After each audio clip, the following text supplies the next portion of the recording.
that the mandate and the law is constitutional. And we think the court will rule that way. And what this is really about is the Republican alternative, which is what? They are going to continue, no matter what the Supreme Court does, to go after trying to eliminate or strangle this law. Well, what would happen, though? I mean, if this whole thing was thrown out. Well, you had to stop this! I'm not going to speculate Schieffer, your uncle? Seriously! Not only, Mika, are we on Meet the Press yesterday? For the first time together. Very excited. Hosting the roundtable. Here we are. Thank you. They finally cut something. Not only are we on there, and he keeps showing Schieffer, our next guest was the star of Meet the Press yesterday. Yes, he was with his big endorsement. Small little segment. Your endorsement was not tepid. No. I actually had the opportunity over the last couple of weeks of sitting down with Mitt Romney, having some extended phone conversations. So there isn't someone you like better that you might have if maybe ... But we have the people in the field that we're going to choose from, and I have no doubt that Mitt Romney fully understands the serious nature of the problem and is willing to work towards it. Look at him. He keeps going. It's not tepid. It was almost tepid there for a second. It was not? No, it wasn't Marco. It wasn't Marco Rubio. There was not a Rubio there. You know, Rubio's, I don't know. If I have Rubio's endorsement, I don't want to hear a guy say, well, you know, between having a sharp stick in my eye and endorsing Scarborough, I'll take Scarborough. With us now, former White House advisor for health policy and the current vice provost of the Global Initiative at the University of Pennsylvania. It keeps going. That's huge. Keep going. And the chair of the Department of Medical Ethics and Health Policy at UPenn's Perelman School of Medicine. Yes, yes, children. Dr. Zeke Emanuel is back in the If they don't pay you, they got to give you lots of titles. My God. We have Republican Senator from Wisconsin, Senator Ron Johnson. We continue our debate. Now, Steve Ratner showed us some charts. He's just a financier. Earlier in the hour. And the third chart talks about, Ron, the number of people that are going to be off of health care insurance if the Supreme Court overturns this case. What's the exact number, Steve? So according to the CBO, if they overturn the individual mandate, 16 million people become uninsured. I think the chart is up on the screen now. It raises premiums for the rest of the insured population by 15%, which then causes employers to kick another 4 million people off of insurance. So 20 million people become uninsured. That's the CBO's numbers. Is that a good or bad thing? Well, obviously we want to make sure that people get health care. The problem is, how do you go about doing it? Do you want government control over the system, or do you really want the private sector, bringing the free market back into this? And that's been the problem. Quite honestly, if you want to take a look at the problem we have with health care is we separate the consumer of the product from the payment of the product. We've taken the free market discipline out of health care. We've put government in control. And the reason Obamacare is not particularly popular is American people don't trust government to run 1/6 of our economy. We're going to get a blood pressure cuff for you. Okay, but you answer. These comments are not good for my health, I will say that, because my blood pressure goes up. First of all, let's be clear. The individual mandate is to get people into a private market to purchase insurance through private plans, to go to private doctors and private hospitals. It was decidedly market-based. That's the first point. The second point is, the American public loves to have people be able, no matter what their pre-existing condition, to go in and be able to get insurance. They like to have a situation where premiums are down. You cannot have both those things without a mandate and getting everyone in. Premiums are not down, though. If you don't, premiums are not down. Senator Johnson, they're going to go down. They're going to go down. No, is that the? You made this point before. Let's look at Massachusetts, which does have an individual mandate, has a market just the way the President's Affordable Care Act put into place. What has happened to premiums in the individual market there? They've gone down 40% compared to a 14% increase in the rest of the country. Massachusetts already had a very high level of people insured, as does Wisconsin.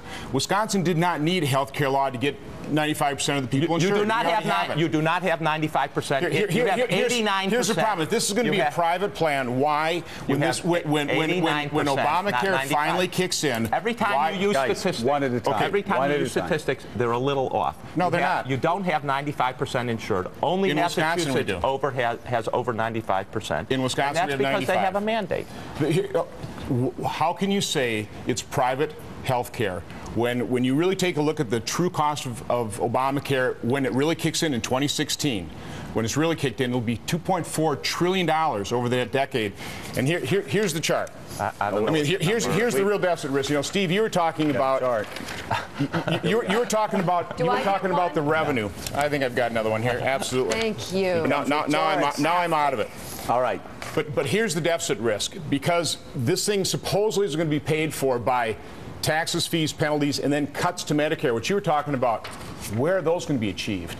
If you just project the taxes, fees, and penalties at about $816 billion in that 10-year window, 2016 to 25, and the spending is going to be $2.4 trillion, that's a deficit risk of about $1.6 trillion when Obamacare really kicks in. It was an utter fiction that this was going to reduce the deficit, an utter fiction. So again, how is that private health care? Steve Ratner first. And look, I think that is a legitimate point. I think it's a legitimate point in two respects, Zeke, and I'd love to hear your thoughts about it. One, it's not clear to me how those savings get achieved. And secondly, if they do get achieved, it doesn't help Medicare. Medicare is this huge unfunded liability which we need to address, and effectively taking Medicare savings to pay for the Obamacare stuff is a little bit robbing Peter to pay Paul, I think. All right, let's make a few points. The first point is the CBO said very clearly in the first decade, health care reform actually reduces the federal budget by 6 years of spending. Hold on. Reduces the deficit by $100 billion, and in the second period, it reduces it, I forget, by a trillion or something. Okay? So the CBO actually says we're going to reduce the deficit. Second, we do make cuts to Medicare, and we do it in a very good way that both improves quality and reduces costs. First, we reduce hospital-acquired infections and other errors that cost a lot of money.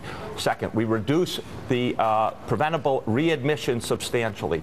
Third, we create these new ways of delivering care that are going to deliver higher quality at lower cost. And we have a lot of experiments around the country that show that. Right in your home state, Marshfield has shown how you can actually reduce costs and increase the quality by coordinating doctors. But why shouldn't those savings be used to reduce the Medicare unfunded problem? Rather than pay for a whole other set of great question, and let's talk about what in fact we did.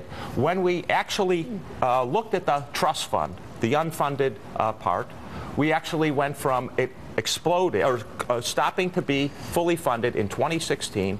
With the health care reform, it stops to be fully funded in 2024. We added 8 years to the Medicare trust fund, and I think we're actually going to add more. Well, one of the things that the CBO those are based on assumptions that is Steve Ratner said are wild guesses. They're not wild guesses. They are reasonable wild guesses. And let's just say, how has CBO scored previous Medicare bills in terms of cuts? It's always underestimated the amount of cuts. Well, I can also tell you that, as we said in the past also, individual mandates in the past have been scored as costs. This time, the Obama administration got a waiver, Democrats got a waiver, so you don't even have that cost put in there. But I want to go back to something that Zeke said, Senator, because it seems to me it's one of your great challenges with independents and one of the conservatives that don't like this act. One of our great challenges. As long as the White House can say the CBO has scored this, and actually Obamacare lowers the federal deficit in the long run. That seems to me to be a hard argument to beat if you're a small government conservative. It's a fiction. They game the CBO numbers in terms of the CBO is forced to score what the administration, what Congress gives them to score. Just take a look at history, though. I'm big into actually looking at the reality of real numbers. Back when they first started Medicare, they had projected out 25 years and said it would cost $12 billion in 1990. It cost $110 billion. And you're talking about these studies conducted within Medicare. CBO just conducted a study of 34 programs to cut costs. I understand this argument, but this didn't cut any costs. But this isn't going to help you on the campaign trail. Specifically, how did CBO game the numbers for the president's health care plan? Just projecting these phantom savings in Medicare. Let's face it. We have not implemented the $208 billion worth of SGR cuts yet. Okay?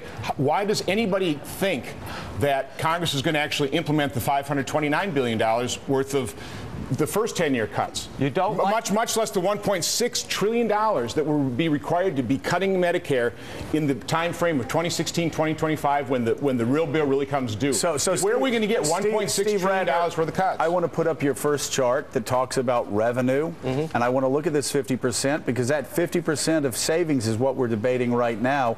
The 50% on Medicare savings that you said before were based on quite a few assumptions that may not actually look, it's based on simply an assumption that you can bend the cost curve, that you can take a rate of growth of Medicare increases and suddenly have it become lower. Now, Zeke could go through, I'm sure, line by line of how this can happen. No. But I think Zeke, you'd have to agree this is not proven fact. This is sort of a set of assumptions, projections, guesses, whatever you want to call it. You remember, because you were a New York Times reporter at the time, you remember what David Stockman called these? The magic asterisk. Yeah, the magic asterisk, rosy scenario. Oh, Lord. First of all, they're not rosy scenarios. Let's go back to the CBO history, not the history 1965 before we had the CBO. In the last 3 major reforms to Medicare, CBO has always underscored how much we've actually saved. In the Medicare Modernization Act, for example, they grossly underscored how much we were going to save. The CBO is very cautious for institutional reasons. When you don't like their message, you just attack the messenger. You don't give us alternative numbers. Let me just say... I just gave you one in a graph. Let me just say that when you look at the savings, it seems to me, in fact, they are going to be conservative. When I go out into the hustings, you have a lot of activity that we've never had. Go out in the hustings. You never go out in the hustings. First of all, the CBO does not project. The CBO provides no detail in terms of how they're going to save money in the second decade. There's one other important point in this area, Zeke, and Senator, I'd love to hear your thoughts about. As I understand it, a lot of these savings come from simply paying the providers less. Well, and at some point, do the providers say, no mas, I'm not going to provide these services, I'm going to go into private practice? How much can you squeeze the provider? That's what's already happened in Medicaid. It has happened in Medicaid. It has so, Steve, I think that is a very good question, and I think it's a very useful question. I don't think actually that's our chief problem here, but just let's talk about 2 of those cuts. We know that over the last decade, we have actually been paying the Medicare Advantage plans at least 14% too much given the population that they've enrolled. So $165 billion or so of those savings directly out of the Medicare Advantage plans. And then there's other things.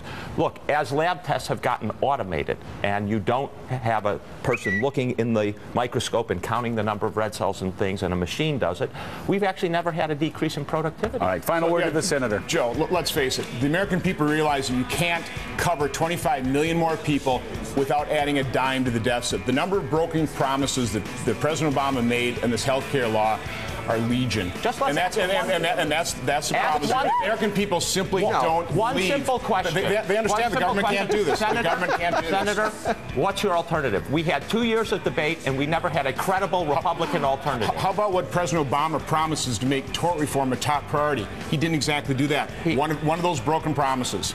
We could save hundreds of billions of dollars. All right, thank you guys so much. Senator, thank you for being here. We got to take them on the road. We're going to bring you guys back. And by the way, the next time you go out in the hustings, will you bring me along? Absolutely. I'd love to go out. See what the hoi polloi you're doing. I go to medical centers all the time. I'm going to New Jersey Medical Center in next week. Am I invited? So New Jersey is... I don't think so. Hoi polloi. I'm going to visit Chicago and my brother. I'm close. Oh, God. That's just, I've got to see you tomorrow night. Rob and I are getting together. I want to see all of you together. Would you? Like, what are you guys, in your late 40s?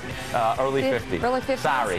4 50-year-olds, 5 years. Just had his birthday, March 29th. Ari the youngest? The youngest, He's yes, the of youngest. course. Did you guys beat him up a good bit? Ari? Who could beat Ari up? Please. Oh, my God. All right, coming up. What a sight that must be. Thank you again, Senator. This is fun. Congressman Jim Clyburn joins us on the set coming up on Morning Joe. We're back in a moment.